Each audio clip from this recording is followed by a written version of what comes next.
Market లో invest చేసి మీ డబ్బులు డబుల్ చేసుకోవాలనుకుంటున్నారా? సుందరరామిరెడ్డి గారి లైవ్ సెమినార్ కి అటెండ్ అవ్వండి. నమస్తే రమ్మగారు. నమస్తే జయ.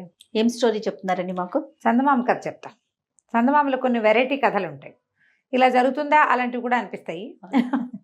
చిత్రంగా ఉంటాయి. చిన్న లక్కయ్య కథ పేరు. లక్కయ్య వాడి పేరు. ఓ పల్లెటూరులో పెద్ద లక్కయ్య చిన్న లక్కయ్య అని ఇద్దరు అన్నదమ్ములు ఉండేవాళ్ళు. ఓకే. ఏమీ తండ్రి సంపాదించింది ఏం లేదు. ఇద్దరు కష్టపడి పని చేసుకోవాల్సింది. పెద్ద లక్కయ్య ఏం చేసేవాట, రోజు ఓ పావలా సంపాదించి 2 అణాలు ఖర్చు పెట్టుకుని 2 అణాలు వెనకేసుకునేవాడు. చిన్న లక్కయ్య అలాంటి వాడు కాదు. సో ఇది సంపాదించి పని చేసుకుని సంపాదించుకొని కూలి డబ్బులు 2 అణాలు శుభ్రంగా తినేసి అక్కడి నుంచి చాకలి వాళ్ళకి డబ్బులు ఇచ్చి మంచి బట్టలు వేసుకుని షోకిల్లాగా తిరిగేవాడు. పెద్ద లక్కయ్యకి పెళ్ళయి సంసారం ఉంది. చిన్నవాడికి పెళ్లి సంబంధాలు ఎవరన్నా వస్తే ఏమనేవాట, ఏమిటో ఎవరిని పడితే వాళ్ళని చేసుకుంటే నవాబు గారి కూతురుని చేసుకోవాలి అనేవాడు. నిర్లక్ష్యంగా తాపీగా అనేవాడు. ఈ పెళ్ళిళ్ళు చేసుకోవడం పిచ్చి పిచ్చి పెళ్ళిళ్ళు, ఎవరో ఒక అమ్మాయిని చేసుకోవడం కాదు, నవాబు గారి కూతురుని. ఓకే. కమింగ్ టైంలో నేను కింగ్ అవుతాను అలాంటి భావాలు ఉండేవి వాడికి. అదేం జ్యోతిష్యం చూసి జాతకం చూసి కాదు, వాడి పద్ధతి అది. ఆయన ఊహ. కులాసాగా ఉండేవాడు. ఏ రోజు ఆ రోజు తినేసేవాడు. ఓసారి కొంచెం జోరుగా వానలు వచ్చినాయి. మరి ఓ చెట్టు కింద ఉండిపోయాడు. డబ్బులు లేవు, నిలవేం లేదు. నిలబడినవాడు ఏం చేస్తాడు, ఇంటికి వెళ్ళి పడుకుంటాడు హాయిగా. వాన ఆగితే ఏదైనా కొట్టుకెళ్తేనే ఈ పూటకి తిండి వీడికి. చెట్టు కింద నుంచున్నాడు. నుంచుంటే బాగా జోరుగా వాన పడుతోంది. ఊరికే తోచక మనం ఏం చేస్తాము, వానాకాలము కొంచెం కాలు గోళ్లతోటే మట్టిని ఇట్లా లేవదీసి అలా చేస్తారు. ఆ చెట్టు కింద పెద్ద 5-6 రోజుల నుంచి వాన పడుతోంది, బాగా నానిపోయింది. ఇతను ఏం చేశాడు, ఇలా కాలు బొటన వేలుతోటి ఊరికే ఒక రాయి ఏదో కనపడితే దాన్ని ఇట్లా అన్నాడు కాలు వేలుతో. అట్లా అంటుంటే ఎక్కడైతే గుంట పడిద్దో ఆ గుంటలో ఇలా పదే గుంట చేస్తే నీరు ఊరుతుంది కదా, సరదాగా ఉంటుంది. తోచక అంతే. ఏదో మెరుస్తూ కనపడింది. ఏమిట్రా ఏదో మెరుస్తుంది, ఏదైనా ఉంగరమా ఏమిటి ఇది, ఏదో మెరుస్తుంది, ఎవరన్నా పడేసుకున్నాడేమో చూద్దామని ఇతను ఏం చేశాడు, ఇది మధ్యాహ్నపు పగటి వెళ్తురు వాన వస్తోంది కానీ కింద కూర్చుని దాన్ని ఇట్లా కదిపితే అదేదో బిందెల్లే కనపడింది. తీరా తవ్వును మొత్తం తవ్వేశారు కల్లా ఇంత వరహాల బిందె బయటపడింది. ఆ చెట్టు కింద ఇన్నేళ్ల క్రితం ఎవరు పాతి పెట్టారో ఈ వానలకి అక్కడ నుంచోటం వల్ల ఇతనికి తెలిసింది. అది ఎన్నిసార్లు బయటపడి ఉంటుంది. ఏ దురదృష్టవంతుడికి అది దొరకలే, ఈ అదృష్టవంతుడికి దొరికింది. అది కనపడేసరికల్లా వీడు ఏం చేశాడు, గబగబా పై చొక్కా ఓడదీసి దాన్ని శుభ్రంగా వాన నీళ్ళకి పెట్టి తడిపేసి బురదంతా తుడిచేసేసి అది చాకలి వాళ్ళు అందులోంచి 2 వరహాలు తీసి చాకలి వాళ్ళ ఇంటికి పరిగెత్తుకుంటూ వెళ్ళాడు. వీడు ఫ్రెండ్ కదా, ఒరే ఓ పంచి ఈ 2 వరహాలు తీసుకో, ఈ బిందెని తీసుకెళ్ళి నవాబు గారి కూతురికి ఇచ్చిరా. హైదరాబాద్ చుట్టుపక్కల జరిగింది ఇది. నవాబు గారు అమ్మాయికి ఇచ్చిరా. లచ్చిరెడ్డిపాలెం చిన్నలక్కయ్య గారు పంపించారు అమ్మాయికి యువరాణికి రవికల గుడ్డల కోసం జాకెట్ పీసులు కొనుక్కోవటం కోసం ఇది పంపించారని చెప్పి ఈ బిందె ఇచ్చేసిరారా అన్నాడు. అప్పట్లో ఇలాంటి వ్యవహారాలు చాకళ్ళే చేసేవాళ్ళు. ఓకే. వీళ్ళు రాయబారాలు పెళ్లి పేరెంటాలకు చెప్పడానికి వెళ్తే కూడా వాళ్ళే తోడెళ్ళటము అలా చేసేవాళ్ళు. కబురు పంపించడానికి కూడా చాకలి చేయి చలవా మంచిది. ఇప్పటికీ మన ఇళ్లలో అలా చెప్పుకుంటారు మన ప్రాంతాల్లో. అయితే ఏమైంది, అబ్బాయి తీసుకుపోయి ఇచ్చొస్తే ఆవిడ మొత్తం ఆ బిందె తిరిగేసి ఆశ్చర్యం, ఏమిటి బిందెడు మొహరీలు జాకెట్ గుడ్డ కోసం పంపించాడా, ఆయన ఎవరో మహానుభావుడు అని, అబ్బాయి 2 పూటలు ఇక్కడ ఉండు అని చెప్పి వాళ్ళకి ఆస్థాన పనిచేసే వాళ్ళు దేవాంగులు ఉన్నారు, అంటే బట్టలు నేసేవాళ్ళు. వాళ్ళతో ఏం చెప్పిందంటే ఒక ప్రత్యేకమైన అతిథి, ప్రత్యేకమైన స్నేహితుడు, ఆయనకి వస్త్రాలు పంపించాలి, అగ్గిపెట్టెలో పట్టేంత పల్చటి వస్త్రాలు నెయ్యండి, పట్టు వస్త్రాలు అని చెప్పింది. హైదరాబాద్లో నేసేవాళ్ళు ఇవి. అక్కడి నుంచి ఆ దేవాంగులు వాళ్ళు 2 పూటల్లో చకచక బట్టలు నేసేశారు. అక్కడి నుంచి ఒక పంచ ఓ ఉత్తరీయం, కావాలంటే చొక్కాలో బయట కుట్టించుకోవచ్చు, షరాయి లాంటివి కుట్టించుకోవచ్చు వాటితోటి. ఆ 2 వస్త్రాలని అగ్గిపెట్టెలో పెట్టించారు. ఆవిడ ఏం చేసింది, వచ్చిన అబ్బాయికి కుర్రాడు వచ్చాడు కదా, ఇవి తీసుకుని అతనికి 2 పూట్ల భోజనం పెట్టించి వాడికి ఏదో చిన్న బహుమతి కూడా ఇచ్చి, ఈ అగ్గిపెట్టెని మీ చిన్నలక్కయ్య గారికి ఇవ్వబోయి అని ఇచ్చింది. వాడు పట్టుకొచ్చి పూరాగా తెచ్చేసాడు పాపం. తెచ్చేసి లక్కయ్య ఇదిగో నీకు యువరాణి ఇది ఇవ్వమంది నవాబు గారు అమ్మాయి అని అగ్గిపెట్టె చేతిలో పెట్టాడు.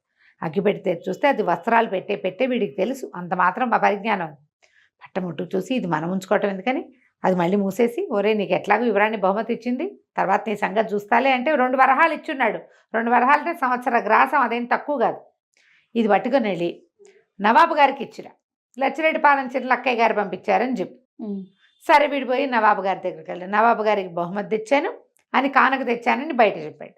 వీళ్ళు ఏం చేశారు, ఈ బయట ఉంచునే వాళ్ళు ఉంటారు కదా, వాళ్ళు ఎవరో కానుకలు తెచ్చారంటే వీళ్ళు లోపలికి పంపించారు.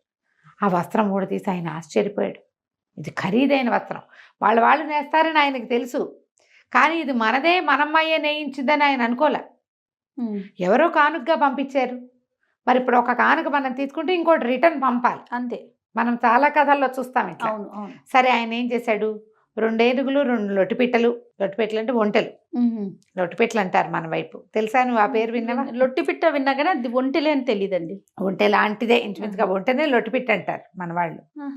అక్కడి నుంచి వాటి నిండా మంచి చక్కగా నగలు నాణ్యాలు, మగవాడికి పంపించడం కదా, చక్కబోళ్ళని అలంకారాలు అన్నీ పంపించి లచ్చిరెడ్డిపాలెం చిన్నలక్కయ్య గారికి పంపాడు. బాగా ఇంత ఖరీదైన బట్టలు వేసుకునేవాడు, మరి ఎంత డబ్బు గలవాడో ఆ మాత్రం పంపద్దు. అంతేగా. అవన్నీ పంపించంగానే సరే ఇంటికి వచ్చినాయి. ఊళ్ళోకి ఏనుగులు లొట్టిపిట్టలు రావడం చూశారు ఊళ్ళో వాళ్ళంతా, కానీ ఇవి చిన్నలక్కయ్య గారి ఇంటికి వచ్చాయని తెలీదు. చాకల అబ్బాయి పట్టుకొచ్చాడు, వాటి వెంట వచ్చాడు. వాడేం చేశాడు, ఆ లోపలికి ఊళ్ళోకి రాగానే మళ్ళీ చిన్నలక్కయ్య మనకి ఇవి పంపించారు అని, పంపించాం, యువరాణికి కానుకగా పంపించాం, వస్త్రాలకు బహుమతిని ఇవి అక్కడికి పంపేయమన్నాడు. మళ్ళీ వీడు పదండి యువరాణి దగ్గరికి వెళ్దామని చాకలబ్బాయి వాళ్ళు వీళ్ళని వేసుకుని యువరాణి దగ్గర, అవి యువరాణి మహల్ వేరు, రాజుగారు ఉండే మహల్ వేరు, అప్పుడప్పుడు కలుసుకుంటారు నాన్న కూతురు. ఈ 2 ఏనుగులు 2 లొట్టిపిట్టలు, వాటి నిండా సామాన్లు, ఇవి చూసేసరికి యువరాణి ఆశ్చర్యపోయింది.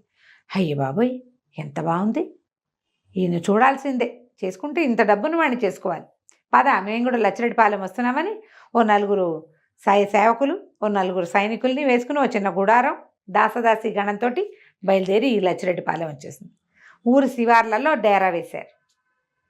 యువరాణి వచ్చిందని తెలియగానే భయం వేసేసింది ఈ లక్కయ్యకి. ముందేదో చేశాడు సరదాగా, వాళ్ళనే ఫేస్ చేయాలంటే భయం కాదు. అడవిలోకి పరిగెత్తుకుంటూ పారిపోయాడు. అడవిలోకి వెళ్ళిపోయేసరికి అలా బాగా అడవి లోపలికి వెళ్ళేసరికి అక్కడ ఒక పురాతనమైన కొలను ఉంది. ఆ కొలంలో సంవత్సరానికి ఒకసారి దేవకన్యలు వస్తారట స్నానానికి. వీటి టైం బాగుండే అప్పుడు వచ్చారు వాళ్ళు. ఓకే. కిరీటాలన్నీ గట్టు మీద పెట్టున్నాయి, ఆడపిల్లలు స్నానం చేస్తున్నారు ఆ కొలంలో దిగి. వీడేం చేశాడు, ఆ గట్టు మీద ఉన్న మొత్తం కిరీటాలన్నీ చెత్తపుచ్చుకుని చెట్టెక్కి కూర్చున్నాడు. వాళ్ళ స్నానాలు అయిపోయాక కిరీటాలేవి అని చూసుకున్నారు, కనపడలే. ఎవర్రా అని చూస్తే వీడు కనపడ్డాడు. ఓరో మనిషి ఎత్తుకుపోయావు, మా కిరీటాలు మాకు ఇచ్చేయంటే, ఊరికే ఇవ్వను, మీరు నాకు సహాయం చేయాలి. ఈ బంగారపు వాళ్ళ దగ్గర ఏవో బిందెలు లాంటివి ఉన్నాయి, బిందెలతోటి పన్నీరు పట్టుకెళ్ళి ఈ ఊరు శివార్లలో, లచ్చిరెడ్డిపాలెం నగర శివార్లలో, ఊరు శివార్లలో నవాబు గారి కూతురుంది, నేను పంపించానని చెప్పి కాళ్ళు కడుక్కోవడానికి నీళ్లు పట్టుకెళ్ళండి ఓకే అని చెప్పాడు. దాంతో 4 దేవకన్యలు ఇంతంత బంగారు బిందెలు పుచ్చుకుని పన్నీరు పుచ్చుకుని వెళ్ళారు. నవాబు గారి కూతురికి మీ కాళ్ళు కడగటానికి వచ్చాము, లచ్చిరెడ్డిపాలెం చిన్నలక్కయ్య గారు పంపించారు అని కాళ్ళు కడిగారు, కాళ్ళ మీద పోసారు. ఆ పన్నీరు వాళ్ళ దగ్గర ఉన్న వాటిలలో పోసి 4 వచ్చి కిరీటాలు పుచ్చుకొని వాళ్ళ దారిని పడిపోయారు. పోగానే ఇప్పుడు అనుకున్నారు, బాబోయ్ దేవకన్యలు వచ్చి కాళ్ళు కడుగుతున్నారు, మనకి ఎంత గొప్పవాడు, నేను ఇతన్నే పెళ్లి చేసుకుంటా, ముందు మా నాన్నకి చెప్తా, పదండి మనం వెళ్ళిపోదా అని మొత్తం గుంపునంతా తీసుకుని వెనక్కి వెళ్ళిపోయింది. రాత్రిపూట వెళ్ళిపోయింది. తెల్లారేసరికల్లా ఊళ్ళో అంతా తెలిసింది యువరాణి వచ్చి ఇక్కడ చేరింది అని చెప్పి. వీళ్ళు చూద్దాం అనుకున్నారు, ఊళ్ళో వాళ్ళంతా చూద్దాం అనుకుంటారు. రాత్రిపూట ఎట్టా వెళ్తారు నవాబు గారి కూతురు చూడడానికి, పొద్దున్నే కానుకలు పుచ్చుకెళ్దాం అనుకుంటే తెల్లారేసరికి గుడారం మొత్తం వెళ్ళిపోయింది, పటాలం అంతా వెళ్ళిపోయేసరికి అదేంటి చిన్నలక్కయ్య నీకోసం వచ్చిందిట, మాకు చూపించకుండానే పంపించేసాము నవాబు కూతుర్ని, బలేటోడివై నువ్వు అన్నారు. అనేసరికల్లా ఇతను అన్నాడు, దాందే ఉంది, నన్ను నవాబు కూతుర్ని చూడాలంటే అదో పెద్ద పనే, ముత్యాల పాలకి ఏర్పాటు చేసి నన్ను తీసుకెళ్ళండి, నవాబు కూతుర్ని చూపించడం ఏంటి, నవాబు ఇంట్లో విందే పెట్టిస్తాం మీ అందరికీ అన్నాడు. ఊళ్ళో జనమంతా తయారైపోయారు చకచక. అక్కడ ఇక్కడ ఏవో మేనాలు అవి ఉంటే వాటిల్లో మంచి ముత్యాల మేనా ఒకటి తయారు చేసుకుని ఈ అబ్బాయిని అందులో ఎక్కించుకుని వాడు మంచి బట్టలు చాకల దగ్గర నుంచి తెచ్చుకుంటాడు. ఈ చాకలి ఈ తిప్పట్లలో వాడికి బోల్డని బహుమానాలు వచ్చినాయి. బట్టలు ఇవన్నీ వాడు అండు, చక్కటి బట్టలు కట్టుకుని అందులో కూర్చున్నాడు. మేనా మోసుకుంటూ ఈ లచ్చిరెడ్డిపాలెం నుంచి జనం అంతా పోయి యువరాణి దగ్గరికి మా అమ్మాయి మహల్ దగ్గరికి వెళ్ళారట. నవాబు గారి కూతురు మహల్ దగ్గరికి వెళ్ళేసరికల్లా ఆవిడ పైన నిలబడి చూస్తుంది. ఎవరొచ్చారు అని కేకలు పెట్టింది. ఎవరే వస్తున్నారు కిందంటే, ఓహం అంటున్నారు కదా, లచ్చిరెడ్డిపాలెం చిన్నలక్కయ్య గారు వస్తున్నారు, ఓహో అని వచ్చారు. ఈయనైనా చిన్నలక్కయ్య అని గబగబా ఆవిడ దిగేసి వచ్చి ఆ మేనాలో ఉన్న ఆయన్ని చేయించుకుని తీసుకువెళ్ళిపోయింది పైకి. మేనాలో బరువు లేదని జనం అంతా చూసుకునేసరికల్లా ఏముంది, పై నుంచుని ఉన్నాడు ఈయన. తీరా చూస్తే అందరూ పైకి చూసేసరికల్లా నవాబు గారి కూతురు పక్కనే ఈ చిన్న లక్కయ్య కనపడ్డాడు. అందరు ఆశ్చర్యపోయారు. ఊరిని వీడు అన్నది అన్నట్టు చేశాడే ఎటా అనేవాడు మొదట. వీడి ఊళ్ళో వాళ్ళంతా గేలు చేసేవాళ్ళు నవాబు గారు అల్లుడు వస్తున్నాడని. చివరికి వాడు నిజంగానే నవాబు అల్లుడు అయిపోయాడు. వాళ్ళు ఇచ్చినవే వాళ్ళకిచ్చి తెలివిగా అక్కడి నుంచి నవాబు గారు వచ్చి వీళ్ళకి అబ్బాయికి పెళ్లి చేసేసాడు. వాడికి డబ్బు ఉంటే ఏమిటి లేకపోతే ఏమిటి, ఈ అమ్మాయి తెచ్చుకొచ్చేసి తన మందిరంలో కూర్చోబెట్టుకున్నాక ఇక పెళ్లి చేయవలసిందే. రచ్చిరెడ్డి పాలెన్ని ఇతనికే గ్రామంగా ఇచ్చేసారట. బాగుంది కదా కథ. చాలా బాగుందండి. కథ కంచికి మనం ఇంటికి. రైట్ రమ్మ గారు, నమస్తే. నమస్తే.